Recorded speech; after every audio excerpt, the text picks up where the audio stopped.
Okay. And a 3 and a 2. RuPaul Drag Race.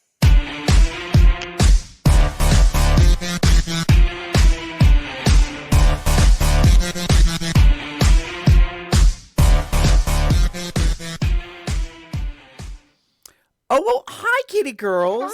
Welcome to the Hi. show. So this is Cubs Out Loud Drag Race, and it is season 13, episode number 8. Yes, and time for some tea, wouldn't you say? Okay. So for those of you that don't know who the two of us are as co-hosts, my name is Gary, and with me over here is the ever fabulous. Hello, everyone. It's Damon. Welcome to the show. And we are here to discuss social media, the unverified Rusical. I always hate that they put the unverified in there, but whatever. Allegedly. That's how I see when they put that shit in there. They're like, that has to be like some lawyer speak or something. Like it just needs to, Unverified because we're copying off of a whole bunch of musical genres and songs and stuff, but we don't want to pay for the royalties. Rusical. Or get sued by the actual social media companies. Because I noticed how all their names, I think, were kind of altered. Mm-hmm. So there's that. Yes. But yes, so welcome to the show. It is Sunday, February 21st, 2021. We are going to be discussing the most recent episode of RuPaul's Drag Race. And if I don't put my mouse on the other side, I can use it much easier. There we go. There you go. You ready to get into the first part of our show? Yes, let's do this. Gentlemen, start your engines, and may the best woman win. All right, honey. So, overall thoughts, put the pedal to the metal, and I don't know which is worse. Ooh, okay. This, a Rusical or Snatch Game? Because I really feel like both of them put a lot of challenges to the contestants. True. And this one is, can you sing? Can you write lyrics? Can you sing? Can you dance? Can you lip sync to your own lyrics? I don't know if they wrote the lyrics to this one. I think they already had the lyrics. Pretty sure they did. Okay. I'm pretty sure they did. They might. Because that's how they picked the parts. That's true. That's right. I guess they didn't have to come up with anything for this one. I was confusing that with the last week's episode. So, so you need to choreo and lip sync. Yes. And perform. And act. Yes. Yeah. Have presence on the stage. Presence on the stage. Okay, Rasha. So, that being said, David, what did you think of this episode? So you're looking at my, if you're looking at the website and you're seeing this, this is the famous Alyssa Edwards. What the fuck is going on here on this day? So, wow. So that's what this stands for.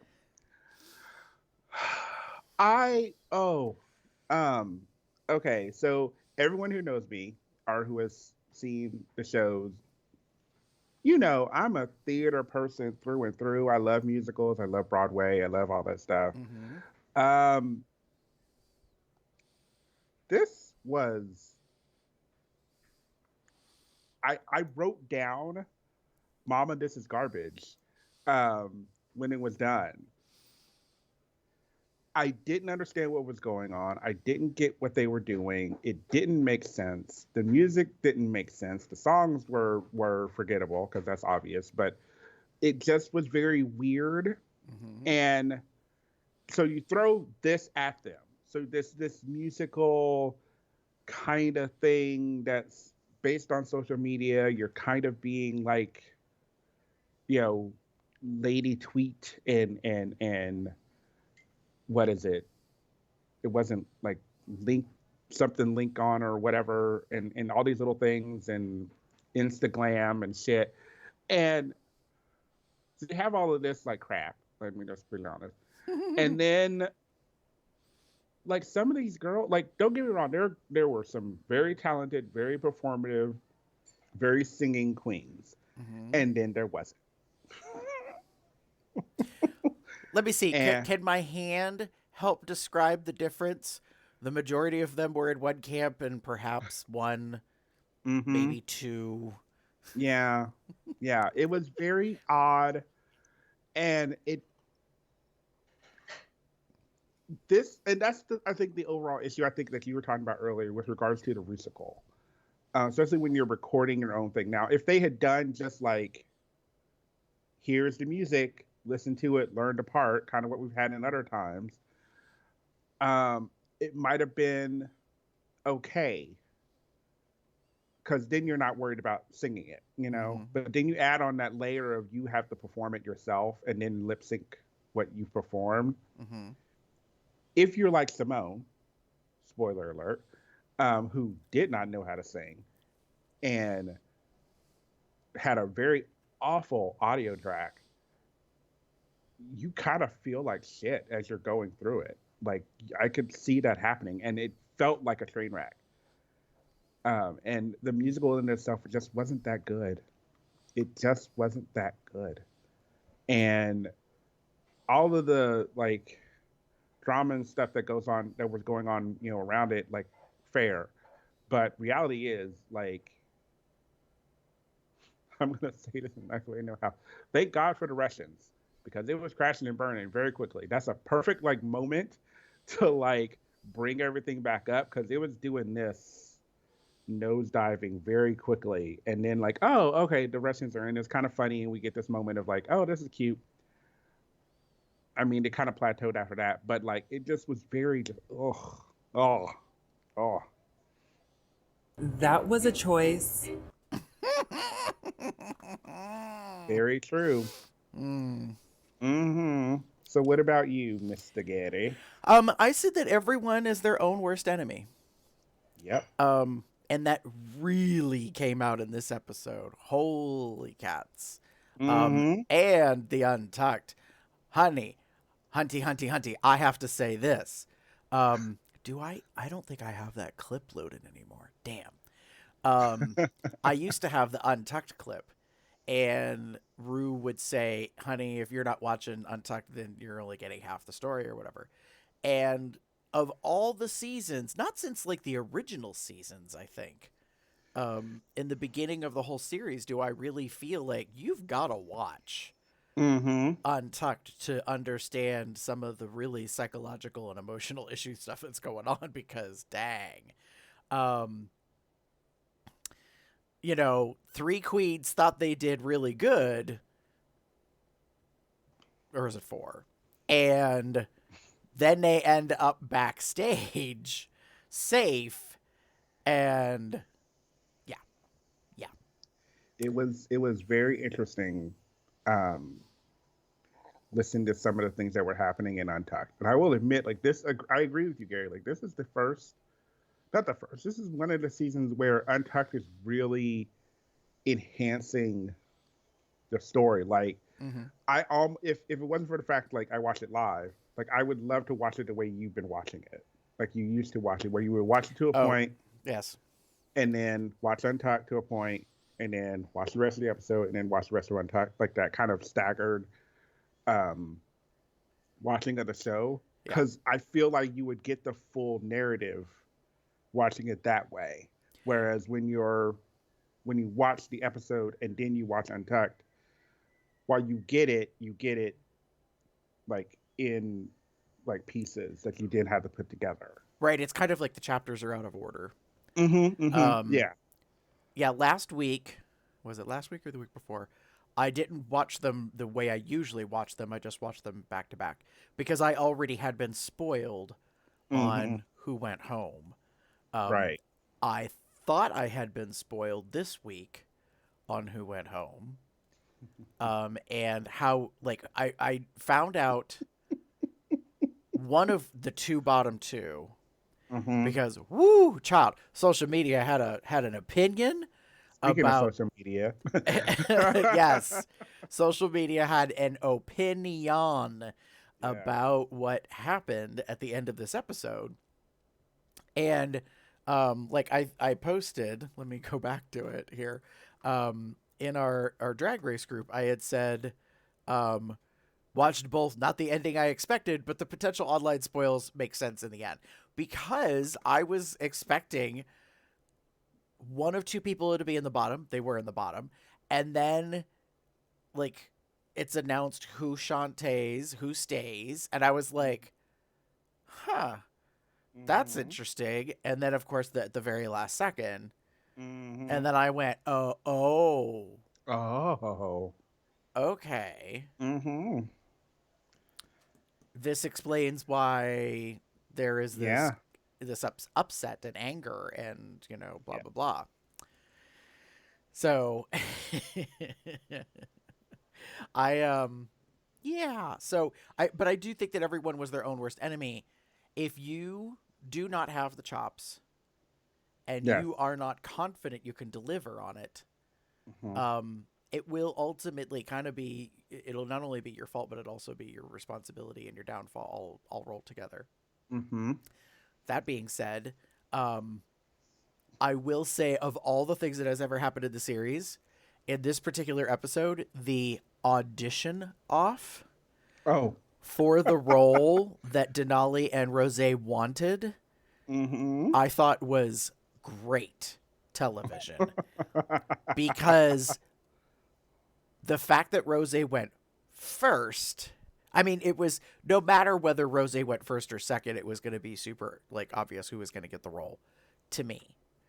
However, the fact that Rosé went first, I was like, oh, fuck. I was like, if Denali doesn't, like, pull it out her ass, then she's toast. Like, she's kind of screwed. And I mean, man, Rosé was cutthroat. Because I remember Denali saying something about, like, should I wear my jacket or whatever? And Denali was like, Fox would already know what to wear, whatever. And I was like, would already know what to wear. Yes. Yeah. I was like, ooh, slay, mama. Like, she is just, like, going for the jugular. And I was like, that knife.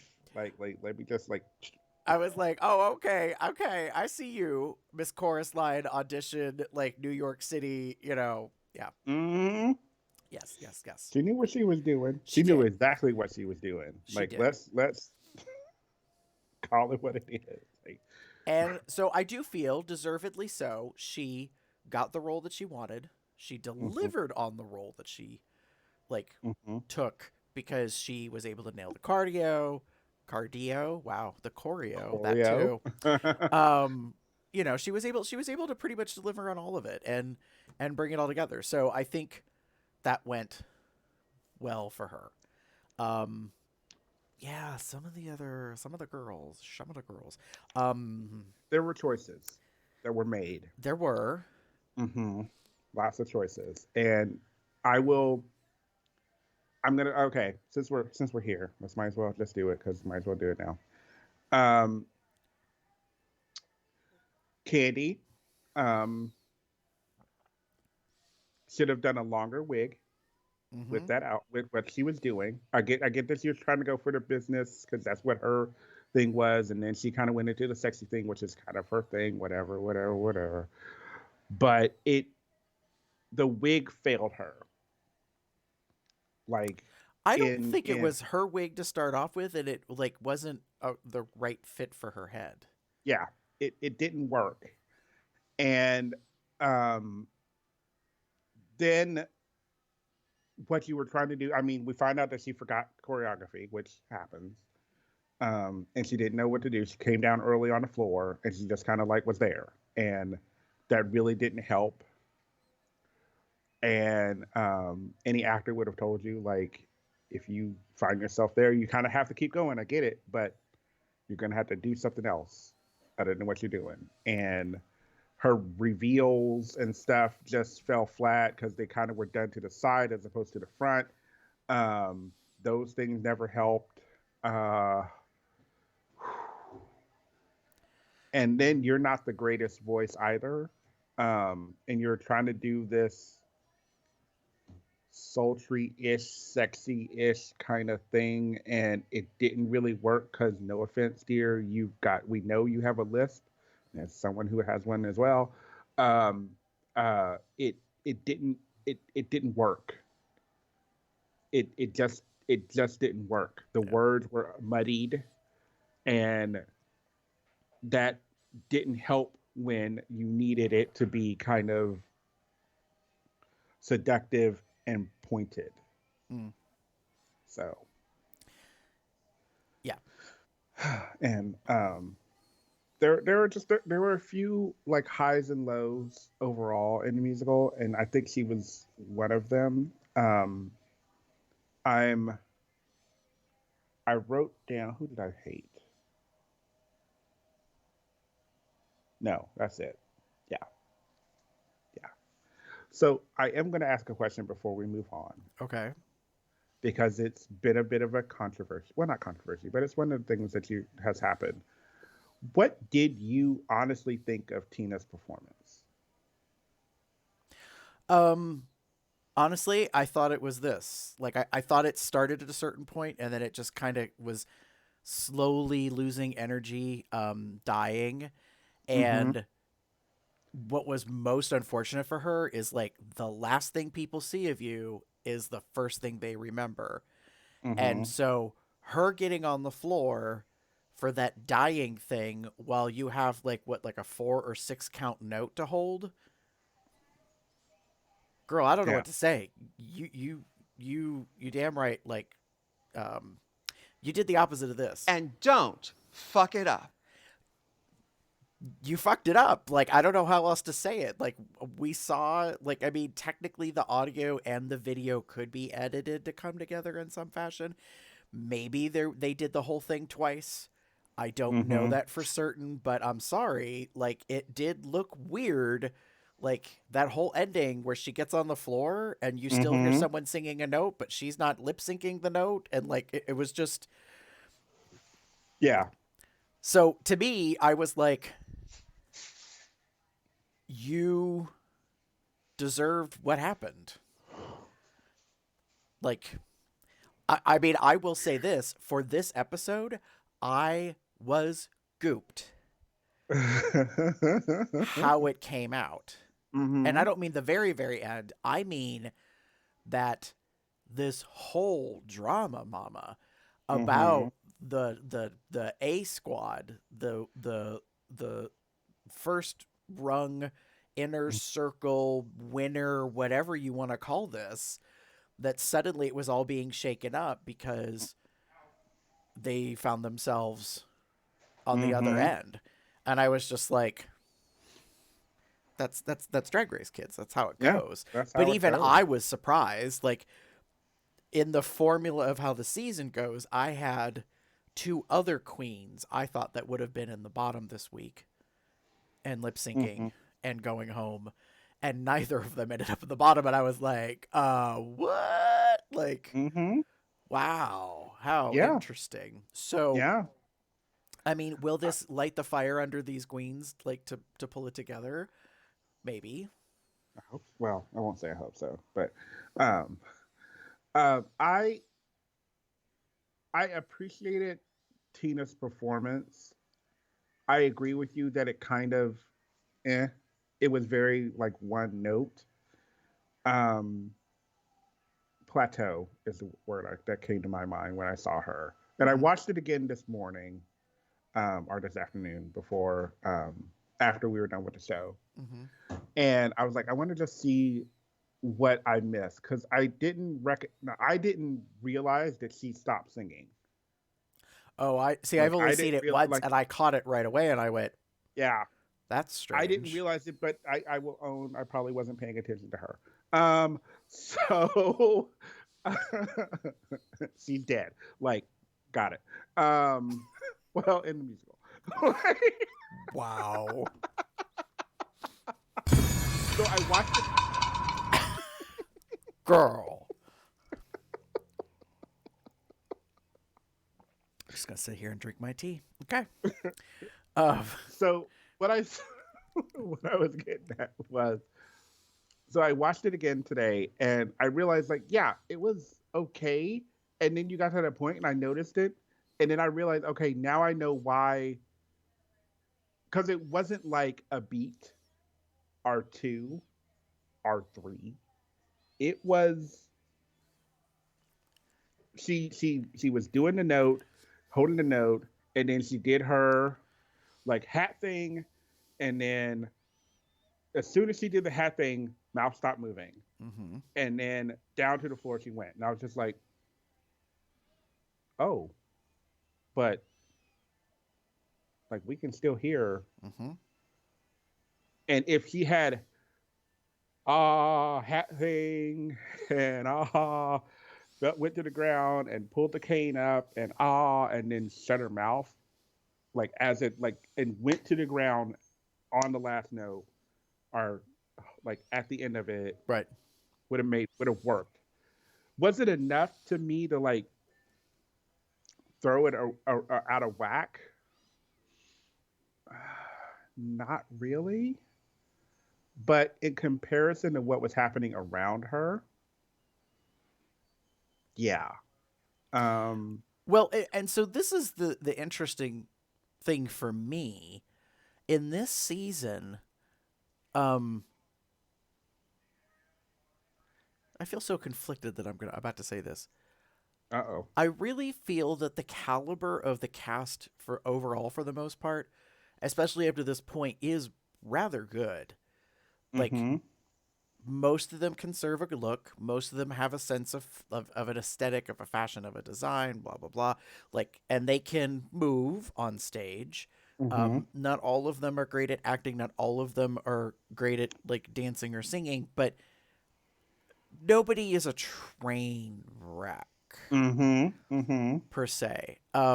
Simone, we've started to discover, is a look queen, and that's becoming an issue.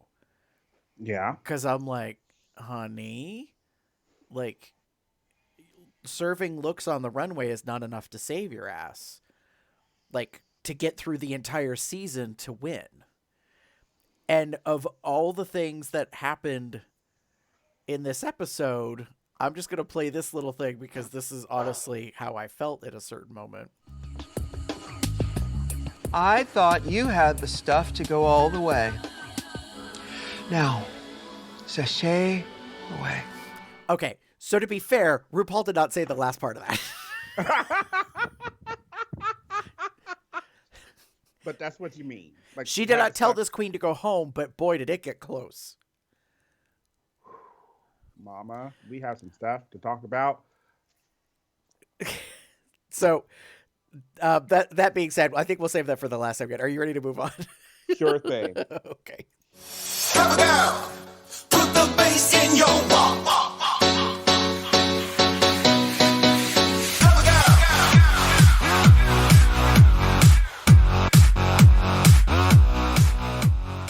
All right, hunties, stump the runway. Let's talk about this week's runway presentations. Category is yellow, gorgeous.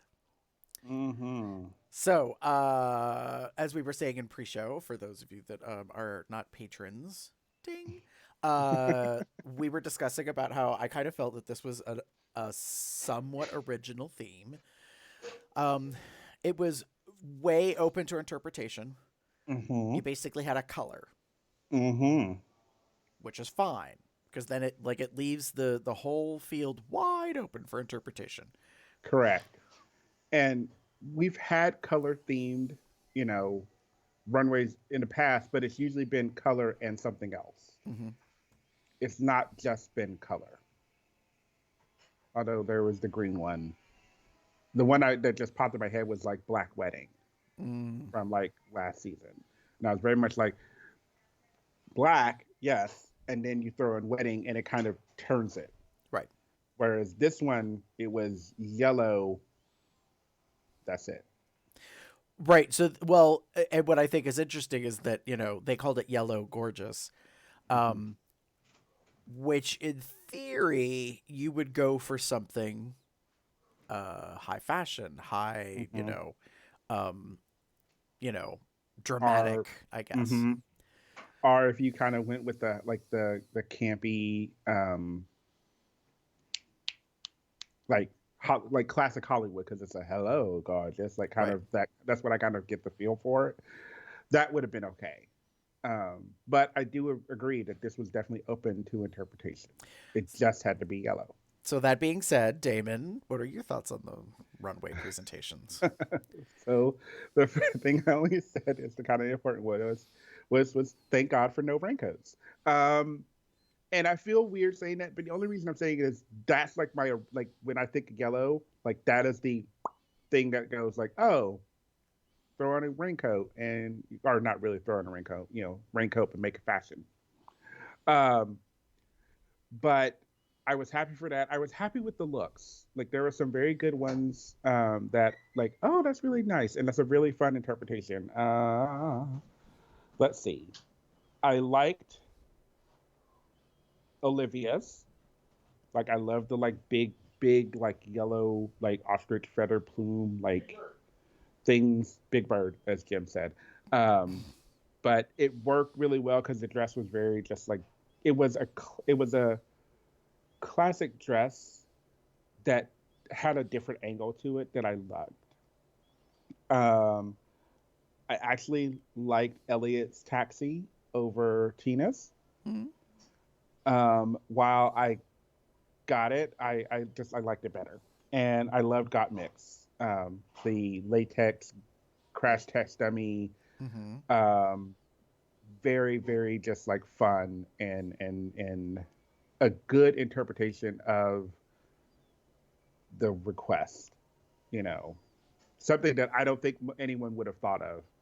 And from the heel to the top of the head, everything worked so well. Yeah. How about you? Um, I have perhaps a controversial statement to make. Oh, controversial yet brave. What? You could call it brave. I could call it blunt. Because this is how I feel about it. Olivia slayed, but didn't win. Mm. How the hell did that happen? Mm. I'm sorry. She turned the corner, and I was like, yes, queen. Like that. Hello. Uh-huh. Thank you very much. The category is yellow, gorgeous. Like, and she's about the closest to what I would have expected if that had actually been the title given to them, because that's a classic line that Barbara Streisand has said. And when I think of Barbara Streisand and I think of the color yellow, I think of Hello Dolly, and I think of Dolly Levi. So the moment she turned the corner with the big like muff ostrich feather plume arm things, which I'd never seen before. I've never seen those in that style. It basically looks like she took two of them and put one on each arm. And I was just like, okay, God bless America. Like, Olivia Lux is serving the children. And I was so ecstatic about it. And like, yeah, there were other good things. So we were discussing this in pre-show about Rosé's mask look and the controversy of the yellow versus orange color thing. But the reality is, Rosé looked great. And she really loves that like silhouette profile, especially with the little peplum, like, the accents on the hips. It really helps draw attention to her proportions, because she is a man with slightly broader shoulders and she doesn't really have much in the way of like hips and an ass. So it's all manufactured, it's padded and blah, blah, blah, and I don't really know quite if in that outfit she would have corseted. She might have. Underneath the garment, but I mean, like, it's so like it was well tailored and structured and put together and definitively original.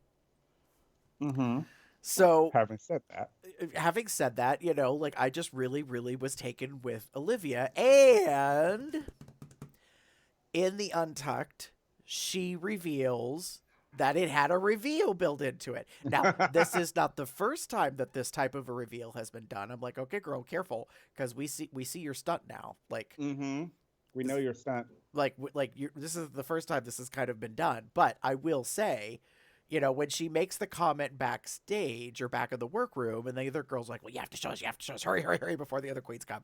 Like, you know, and then she shows them, and I was like, see, this is why she's such a queen. Like, she, for as young as she is, as like in terms of her history as being a drag queen, I'm like, she is edumacated. Like, she's been paying attention. She's well knowledge. She knows what she's doing.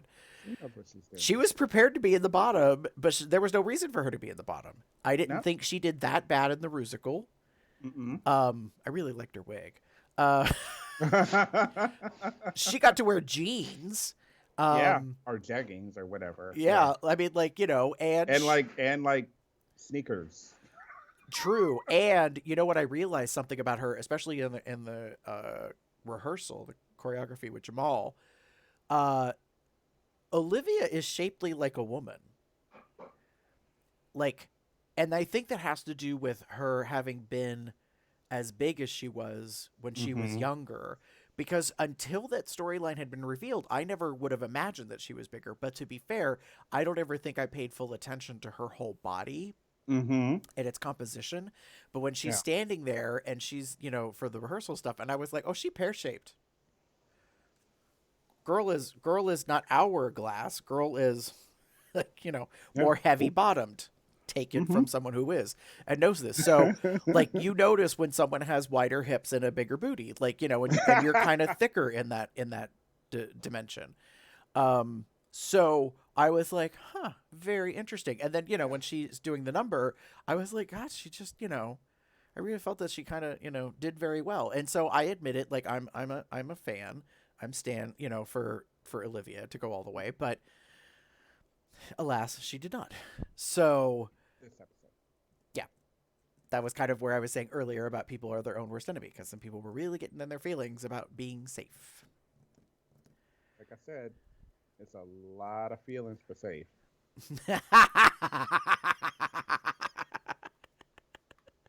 Thank you. I love that line from Trixie. I love it. And it is one of my, like, I love it. Thank you, Trixie, for that one. Because, yeah. It's true, though. It's not a lot of feelings for safe.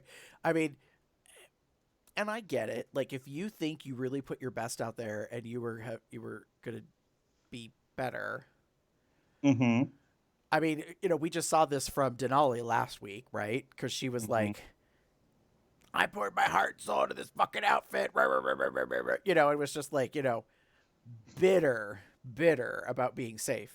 Although, to be fair, I just realized, bitch, did your dress light up? No, I don't think so.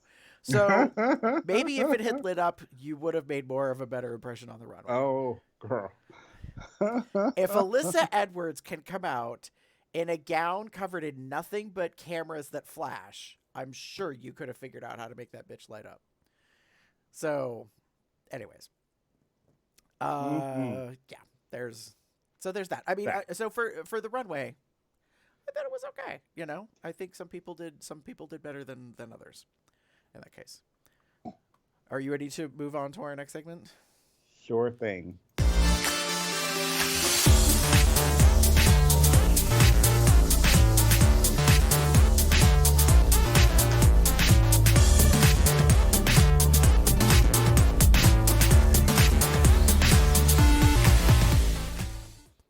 Snaps and eye rolls, honeys. Hits and misses, the highs and the lows from this particular episode. So, Damon, who are you giving snaps to? So it's something that we hadn't discussed on this episode, but the Queens got a Zoom call from Miss Anne Hathaway herself.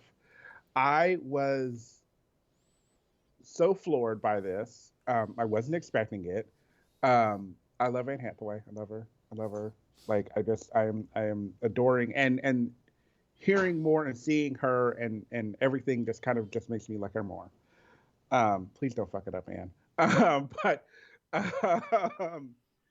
But we got this moment where she's like they're getting ready for the Rusical, and she comes in, like they hear the announcement, and then we get her calling in, and she's there to kind of answer their questions. And as far as I can tell, it appears to be like live. Like, it appears to be Correct.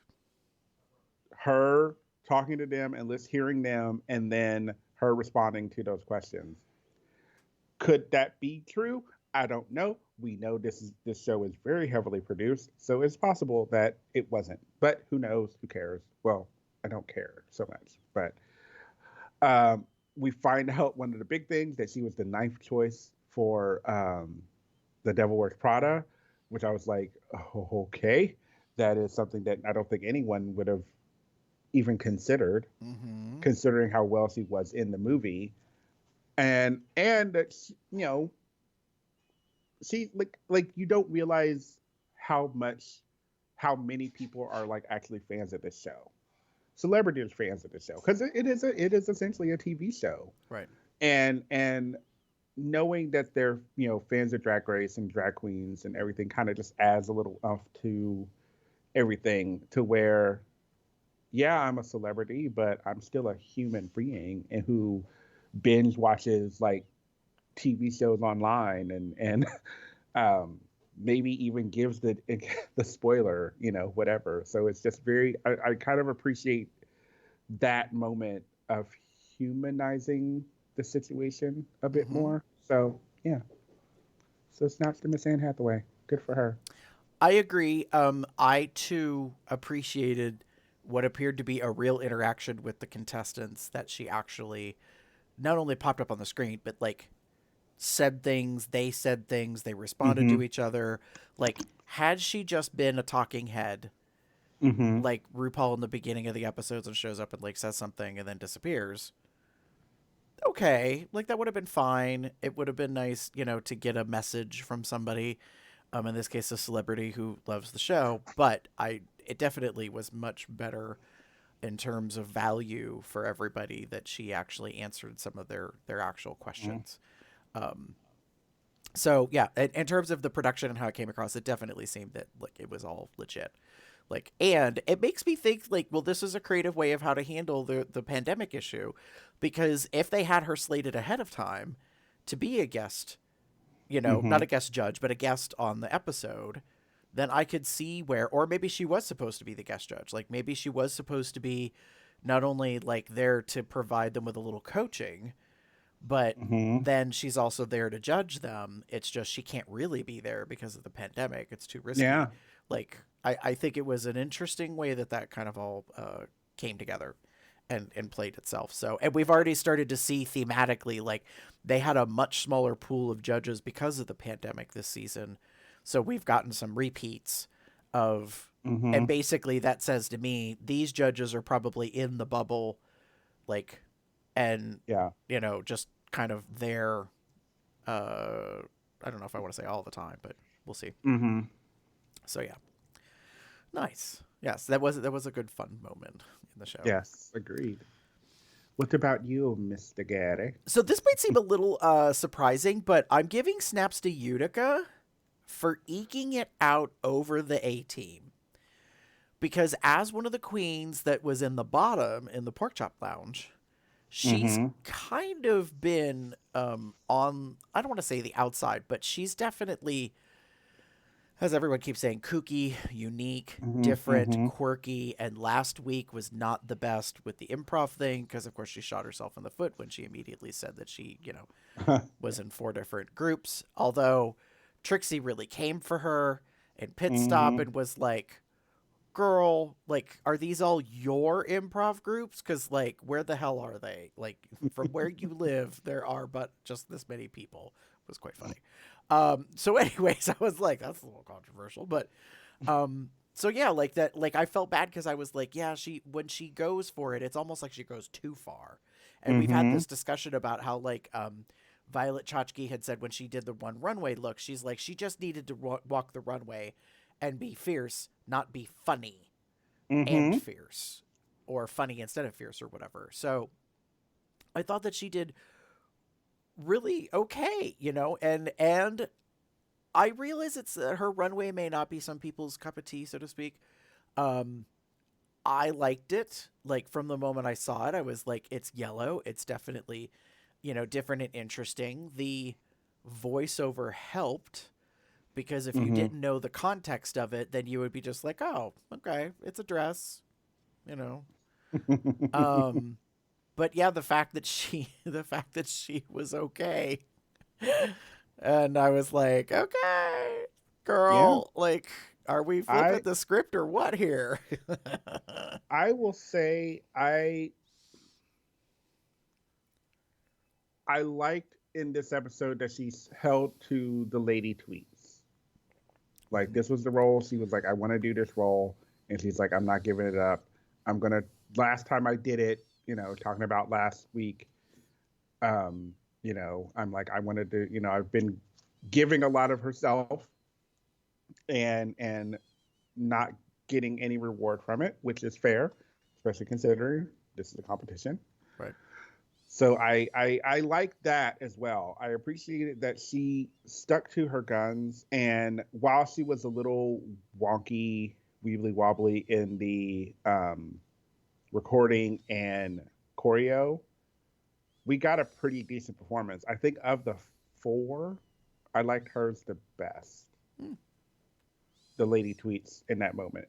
I of the like ones that were in the screen, like the phone screen things. Right. Yeah, I think that I don't know how else to say this. It seems like she appropriately gave it the energy that it was supposed to. Yeah. Like, and I think that's one of the things that is probably her challenge is she's trying really hard to be noticed, but when she tries so hard to be noticed is when she goes a little overboard and it looks out of character or something seems strange or, whatever.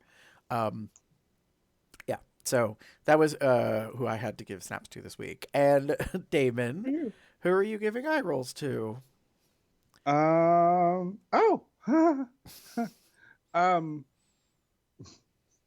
So I can't even get it out, so I'm laughing. Would you like me to go first instead? No, I think we're going to be probably talking about the same thing. It's 2 to 3 tops. I was feeling that kind of way. So during Untucked, they come back to the tops and the bottoms from the runway or from the episode come back into the workroom into the workroom, and they are feeling some kind of way.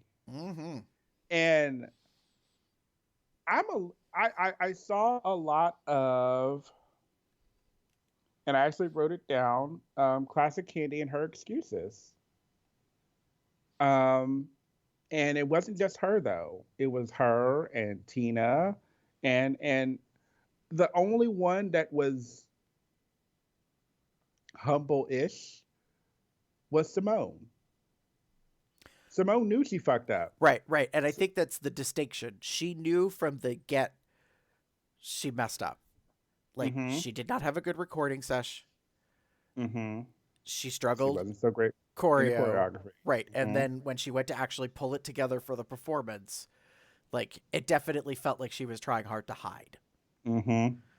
Yeah. So I think that's why she seemed humble, because she just knew the whole time, like, this is not it, sis. Agreed. And that's kind of where I was at with this whole, like, they just seem like throughout the episode, like if you watch Untucked, like, good God, like what's going on? Like, why do y'all feel so beat up about being in the bottom? Like, are you surprised that you've been knocked off your pedestal? Like, I wouldn't be, especially Candy, considering what happened a couple of weeks ago. So like, maybe it's you're not doing what you need to do. And if you saw what I saw, it made perfect sense that you guys were in the bottom. So I know you got another part. I want to jump to mine and then we'll come back to you. Go for it. I said tops being told they're bottoms. Woo, honey. Like, that's about the same amount of reaction and drama I thought we were having. Oh, honey, you're not a top, you're a bottom. I was like, damn. Like, talk about butt hurt. Jeez Louise. They were feeling some kind of way, and yes. and it kept going. Yeah.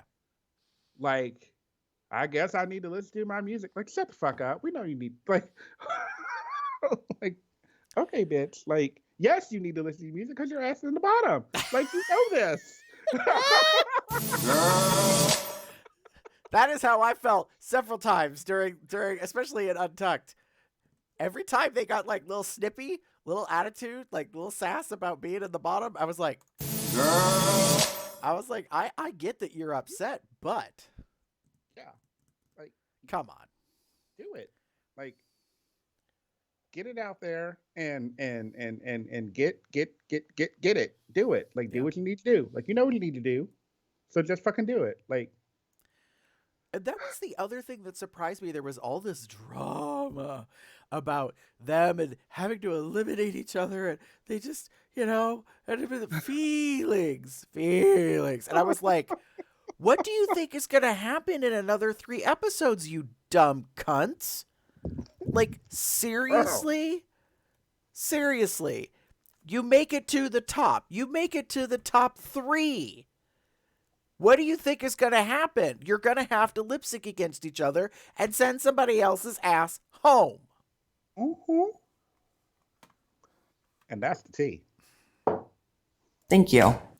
So, I was just like, I don't understand what this drama is, Mama. Like, just no.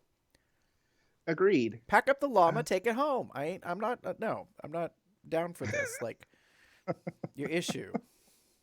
Get it together. Get it together. Now, I will say this, because it's going to lead into yours in a moment. Like, it kind of goes without saying, but we've gotten this far. If you haven't seen the episode, shame on you, because one of the more dramatic endings of the season happened. And so the bottom 3 are Tina, Candy, and Simone. Tina is told she's safe. Yep. And I was like, okay. I got the 2 in the bottom. I got one of them right because the way people were expressing shit online, I was like, okay. Like, I know who made it to the bottom and didn't get sent home. Like, so I'm watching, and like I said, I might have said in the pre-show, like, I kind of had it spoiled, but I kind of didn't. And I was like watching, and I'm like, holy shit, it's Simone versus Candy. Yeah. But to my knowledge, both of them can do really good at a lip sync. So I'm not sure how this will go, but it was surprising to me how Simone was really not together. Like, this whole episode, and she said in confessional, like, it's just not her week. And I was like, baby, Simone, you a danger girl. You're going to go home. Like, maybe you need to be in the bottom 2 to, like, shake your shit up and, like, and take this more seriously or get your head out of your whatever. Mm-hmm. So they do the lip sync. And I was kind of uncertain as to who was going home. Okay. I'll say this, like, they have distinct different styles, and I thought that both of them did well. I'll put it that way. I don't think anybody blew me away. And nobody made me say, oh, this bitch stays, this bitch goes home. That being said, Mama Rue decides that Simone, Shantae, you stay. So then I'm watching and I'm like, okay. That's not the ending I thought I was going to get. And then she says to Candy, sashay away. Sashay away. Mm-hmm. And I was like, now I'm even more like, what is going on? Because I thought, okay, so I'm just going to keep watching. And Candy walks 2/3 to 3/4 of the way down the runway. Gottmik leaves the back side of the stage to go say goodbye to Candy. Mm-hmm. And then Rue says, Candy, Candy, Candy, Candy. Wait. I don't think you're ready to go home yet. I don't want you to leave. I'm not ready for you to go home just yet.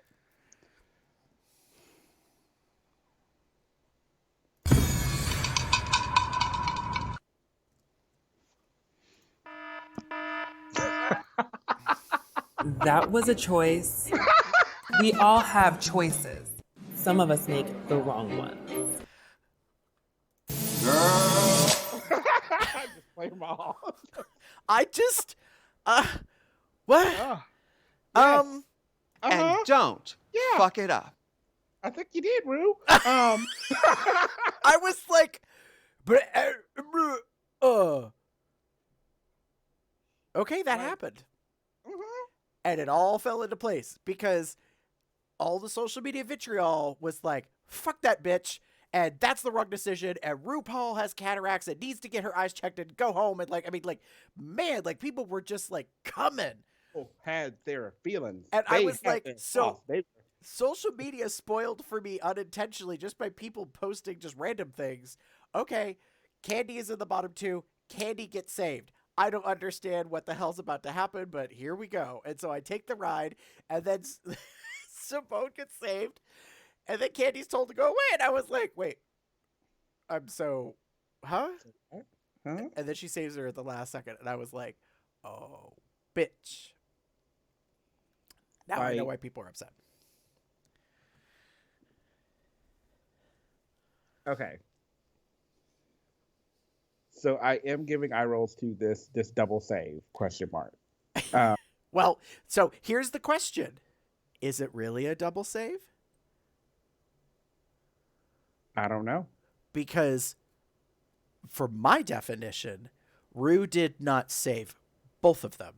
Mm-hmm. Rue saved one of them and told the other one, the lady said go home. That's where my eye rolls are for this. We have seen double saves on the show before. Mm-hmm. We've seen many of them.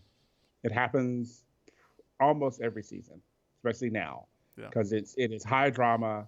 It adds to it. It's good for production. People have their feels. It blows up on social media. Da da da da da. It's there. It's a thing. Yep. Check. Yep. I guess this was successful. I mean, yes. So the question that usually comes when I think of things like this is, was this double save worthy? And going through my mental history and going through things and feeling about it, no, it was not.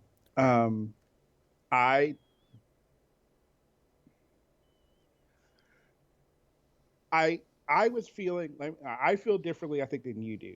I think Simone got this one right. She knows how to perform this song, and it worked really well. I felt Candy was flailing. There were, and maybe it was because of the dress, because it was quite big and voluminous and what have you. And she kind of was hiking it up and holding it while she was performing things and doing these weird ass kicks that don't do shit, and everything else, and on the floor and whatever. Anyway, that's why I felt it was flailing, because there was no story. It was very much, I'm doing this because I need to save myself. I'm doing this, I need to save myself.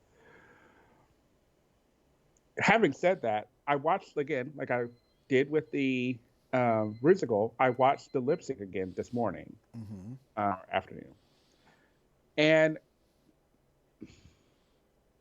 that's kind of where my feelings are. It felt like Simone was pointed on what she wanted to do, and it worked really well. Was she a little off?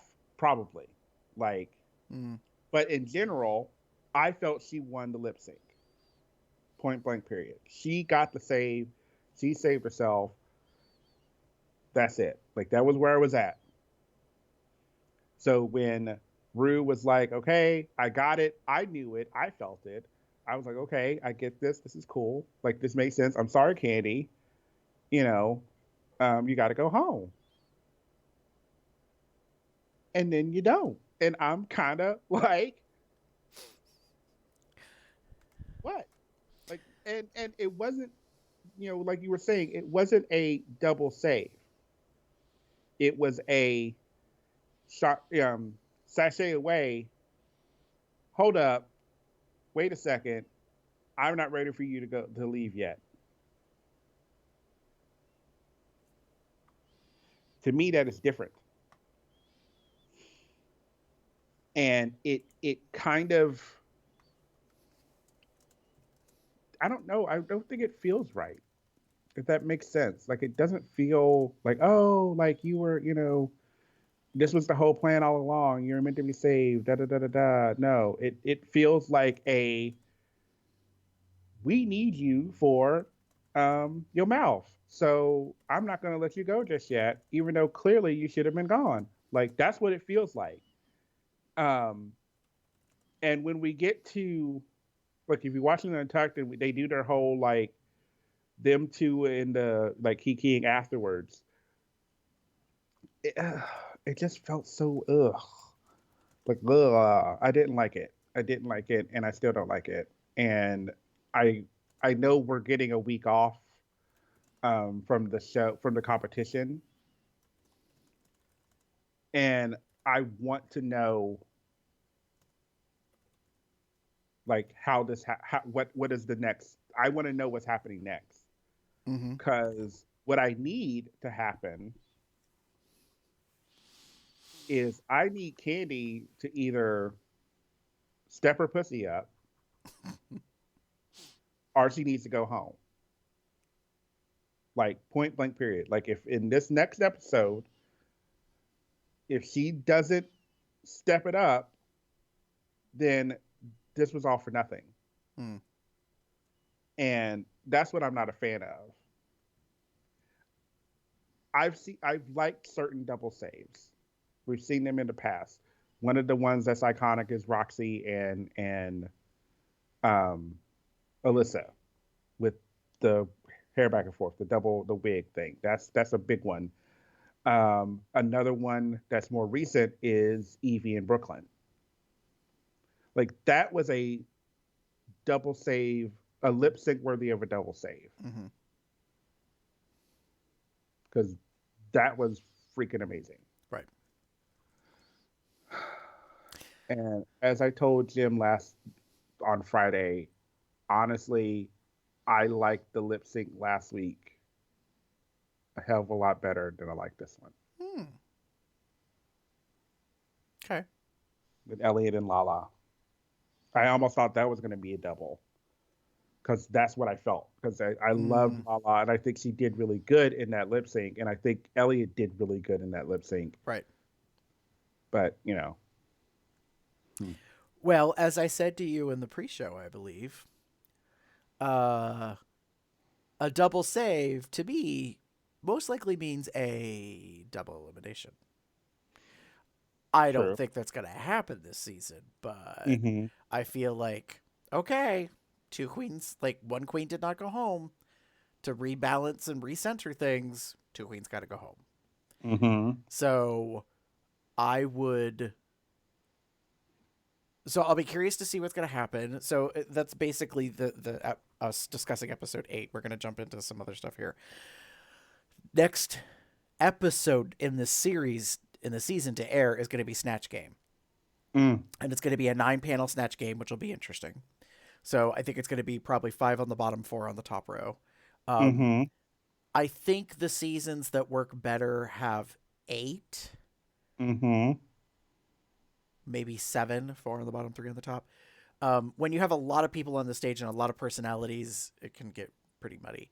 And especially if you don't have a lot of good individuals for Snatch Game, it becomes even more tragic.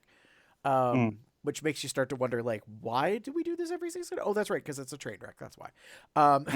So I'll be curious to see how that episode goes. So in order to get a double elimination, what would make more sense is if they were paired up. and you told them from the get-go, everybody is being decided on as a pair. Do you know what I mean? And that raised the stakes much higher. So then you know that a pair is going home. End of story.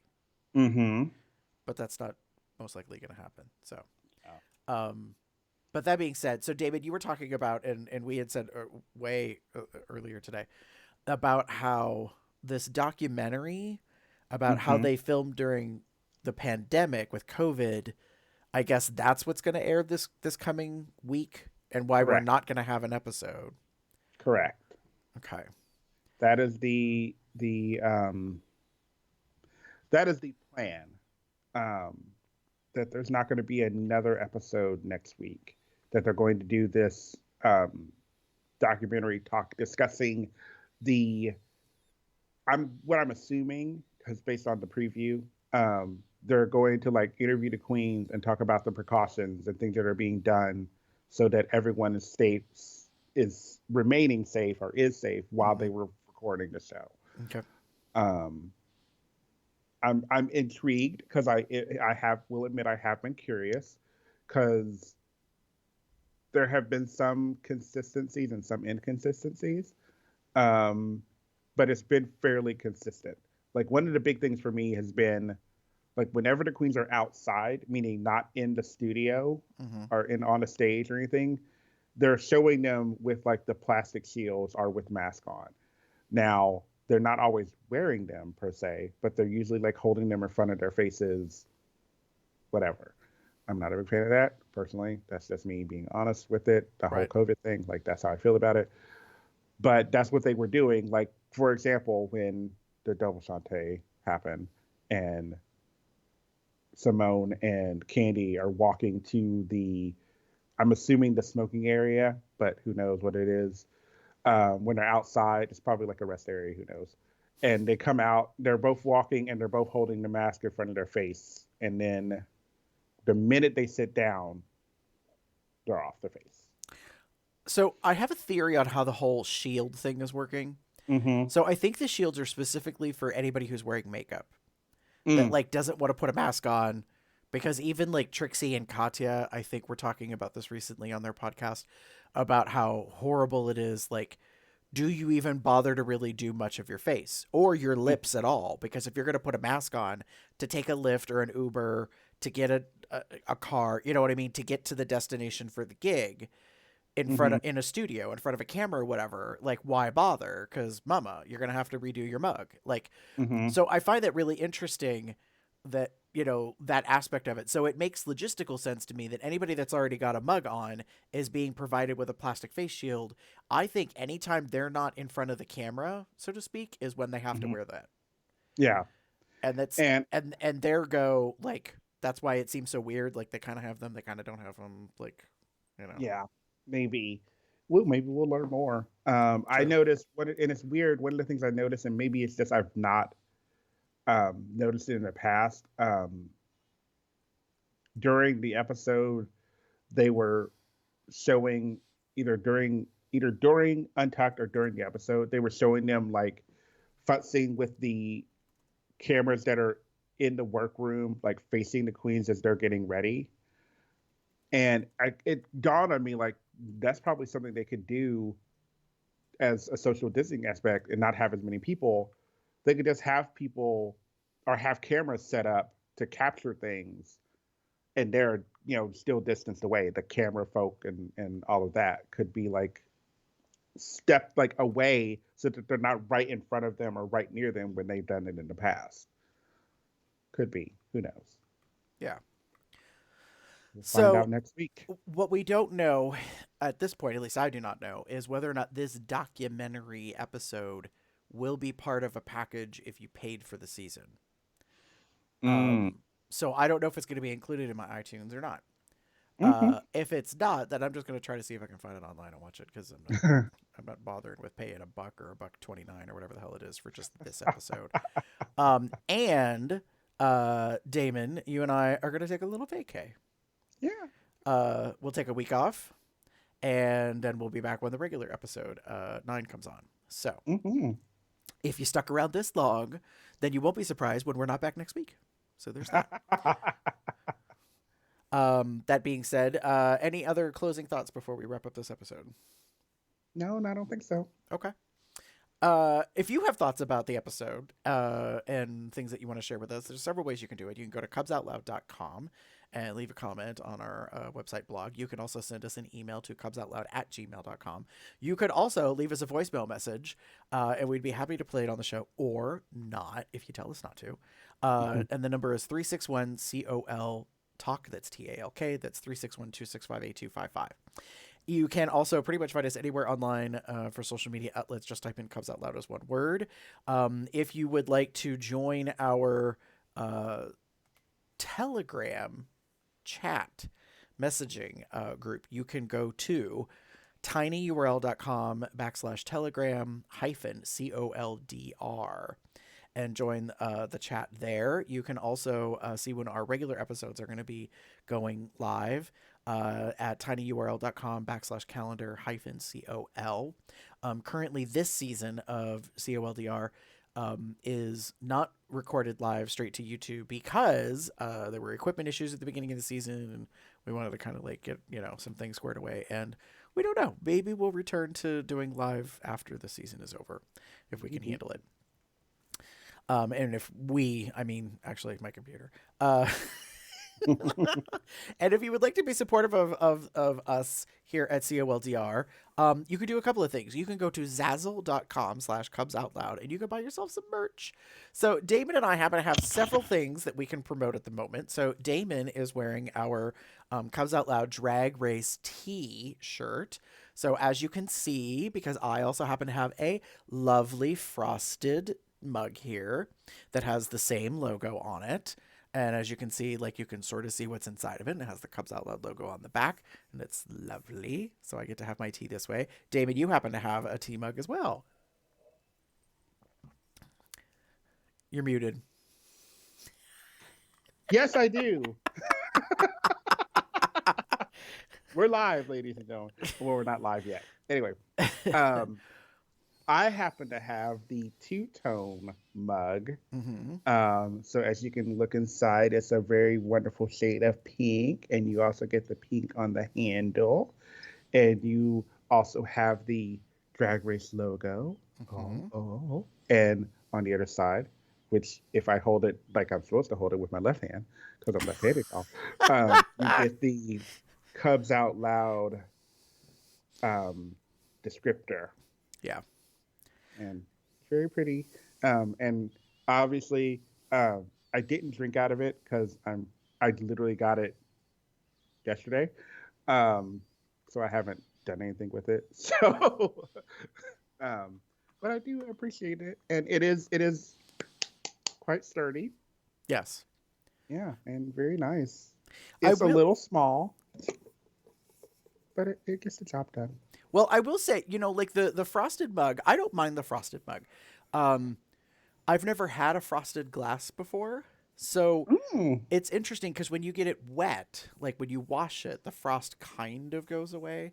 And then when it dries, it comes back. Like, it's not color changing or two-tone or anything like that. But I did very much like this particular mug, And it does make it a little easier to know how much is volumetrically inside it because you can spot it, and just be able to see. Yes. As long as it's a colored liquid, I should say that. If it's just water, maybe not so much. Maybe not so much. So, yeah. Not with your vodka, maybe with your rum. So, and I'm also wearing our Drag Pride Consent is Foreplay shirt. So there's that, and several items. So you can go to zazzle.com/cubsoutloud to find that. You can also become a patron at patreon.com/cubsoutloud for as little as $1 a month. You would get all the episodes of our shows with the extra content. So you get pre-show and post-show discussion, some of the behind the scenes things. And if you would like to just make a one-time donation, you can go to paypal.me/cubsoutloud. That's paypal.me/cubsoutloud for just a one-time financial donation. We'd appreciate it. If you would like to rate us on iTunes, we would greatly appreciate it. 5 stars, please, along with some positive comments. And you can pretty much find us anywhere online. The alternative of finding us as a podcast is Cubs Out Loud Drag Race is its own feed.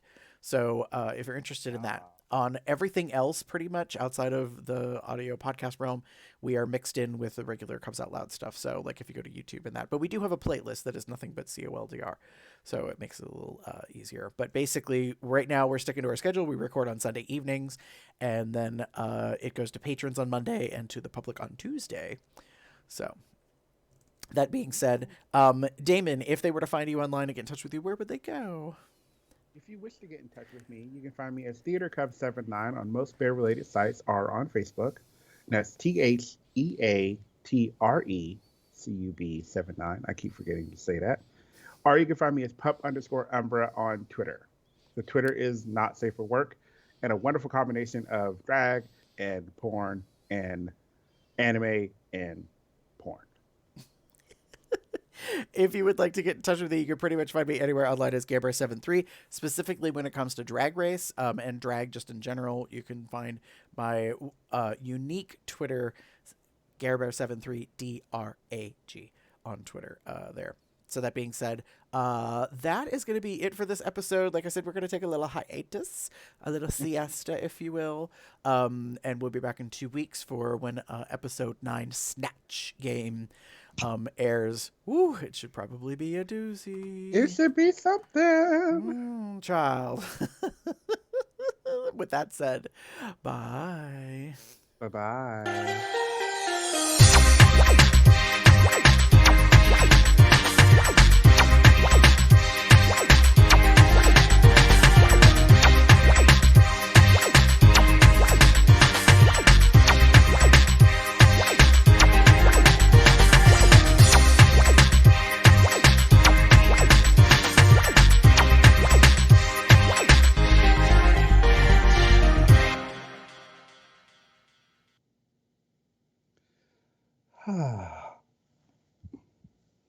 Yay.